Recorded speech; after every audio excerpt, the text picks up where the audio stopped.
Welcome to another installment of covering every ability's source material in BSD. More characters, more books, and not books, you get it. Crime and Punishment. Released in 1867, it follows the story of Rodion, a poor 23-year-old whose life has basically fallen apart. To improve his life, he plans to kill and rob a rich old lady. However, once he gets to her house, he's unable to go through with it. After hearing of his sister being forced to marry someone wealthy to help their family, he decides to go back and kill the lady. The lady's sister walks in on the crime, so he also has to kill her. He's barely able to escape with two painters seeing him, and didn't even manage to steal that much stuff. Soon after, the police begin investigating the crime. Hearing of this, he becomes incredibly paranoid, to the point where it deteriorates his physical health. His panic causes him to become a suspect in the case, and he makes it more obvious by fainting when questioned and giving really detailed hypotheticals about how he could have done it but definitely didn't do it. A friend of his gets run over and dies, and after paying for his funeral with the stolen money, he meets his friend's daughter, Sonia. He also meets his sister's soon-to-be husband, who is super dodgy, and their engagement ends up being broken off. One police officer is sure Rodion is the one who killed the old lady, so he brings him and a witness, the painter, in to solve the case. However, the painter claims he was the one who killed them, so Rodion is let go. With him feeling super guilty, he decides to confess everything to Sonia. Rodion's sister's ex overhears this, tries to use it to blackmail Rodion's sister into getting back with him. She refuses, and he ends himself. With the encouragement of Sonia, Rodion ends up confessing to the crime, getting an 8-year prison sentence in Siberia. Sonia visits him often, and after a bit of back and forth, they end up getting married. The Overcoat.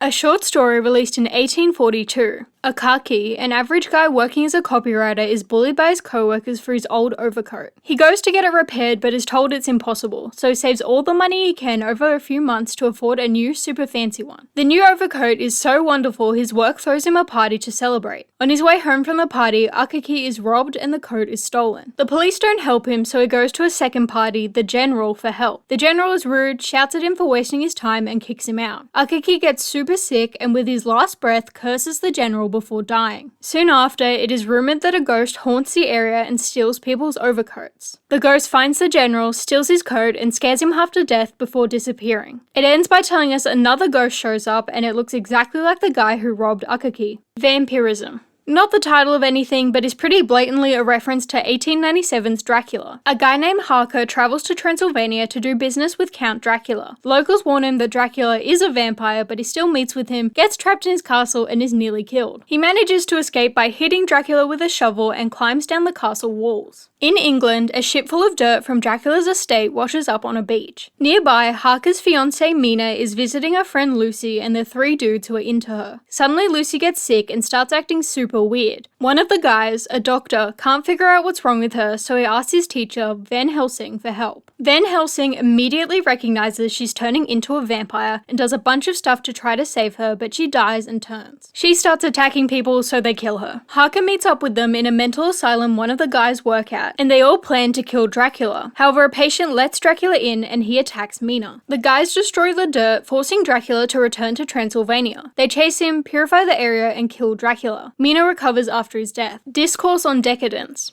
A 1946 essay that compares pre- versus post-war Japan. More specifically, it is incredibly critical of Japan's use of expected morals, rules, and beliefs to attempt to control the general population. At the time, that was pushed as normal human nature, but the essay argues for the freedom of people and how such concepts are only pushed by those who are not affected by them, like the rich and ruling class. I Am a Cat. Finalized in 1906, it is now considered to be a comedic children's novel. The story is from the perspective of a stray cat who ends up in the household of a teacher and his family. Each chapter is a standalone story, either about the cat and other animals in the area, the family, or other townspeople. The underlying theme is sometimes critical, sometimes just jokey portrayal of life in the Meiji era. This period was that of modernization for Japan, with Western culture becoming more prevalent. It explores the effects of this on the middle class. Futon. This is based on Tayama's own romance with his student Okura, released in 1907. An author who hates his life gets a letter from a young girl asking to become his student. He eventually agrees and she moves to Tokyo. He spends his time teaching her all he knows about writing and develops feelings for her. One day, he finds out she has a boyfriend. He wants them to spend as little time together as possible, so he makes her move into his house. Nonetheless, their relationship continues, so he calls her family and tells them she is seeing a man. Her father is furious and forces her to return home. The author goes back to hating his life and ends up crying into the futon the girl slept on. The Perfect Crime.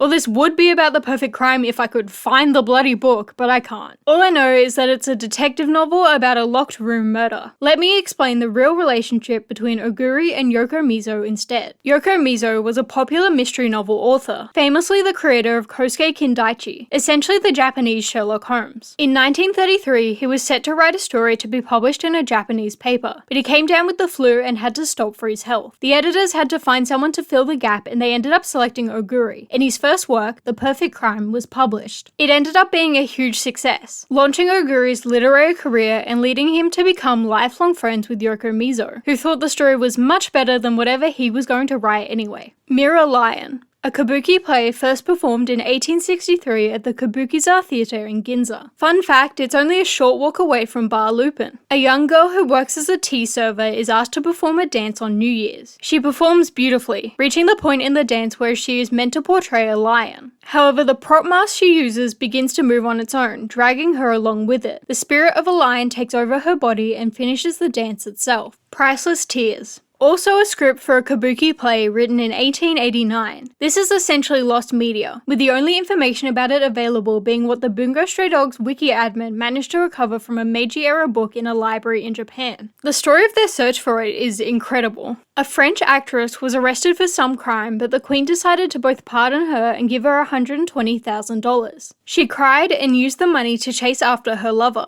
Gasp of the Soul. A short story released in 1947. The Fujiwara family are low on money, so they hold an auction to sell family heirlooms. The only successor of the Fujiwara family passed away 12 years ago at the age of 11. His mother, a doctor, committed 3 years later, and they only now just found her will. They read it at the auction. She writes about how her son began to steal things and how she believes it's all her fault because her brother was also a delinquent and that it runs in her genes. After finding all the stuff he had stolen one day, she can't take it anymore and pushes him over a railing and he falls to his death. When she sees his body, she thinks it looks so beautiful that she decides to mummify it to preserve its beauty. 3 years later, she opens the child's coffin for the first time and is amazed by the beauty of the body, seals it back up and ends her own life. After reading the will, the hosts of the auction take everyone to where the coffin is and open it. Inside is a beautifully preserved doll. It's just a doll. In its arms is another note written by the mother, which they read. She failed to preserve the body like she wanted, so she buried the real body under a tree in the yard. She had a puppeteer make a fake instead. Plum Blossoms in Snow.